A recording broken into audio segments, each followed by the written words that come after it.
Pemerintah Kota Makassar yang terus berupaya menekan angka penularan COVID-19 dengan melakukan tracing di lingkungan pasien terpapar hingga pemeriksaan swab secara acak kepada pengendara di perbatasan Kota Makassar.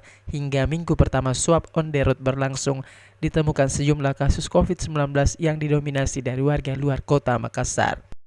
Dari 750 warga yang disuap tersebut, 50% diantaranya merupakan warga luar Kota Makassar, termasuk beberapa pasien yang dinyatakan positif itu berasal dari luar Makassar. Ya, langsung. Coba persoalannya kemarin waktu 3 hari kemarin kan ada 750 sekian, 22 yang positif, tapi setengahnya itu dari luar kota.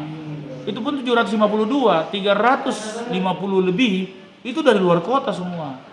Jadi memang benarlah apa yang sebelumnya saya sampaikan bahwa di Makassar ini kontribusi teman-teman dari luar kota itu besar sekali.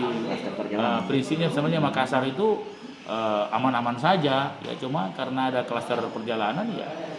Dani menambahkan, kasus di Kota Makassar sudah mulai melandai, namun tetap ada kasus yang baru dari luar Kota Makassar, di mana klaster perjalanan menjadi salah satu penyebab penularan COVID-19.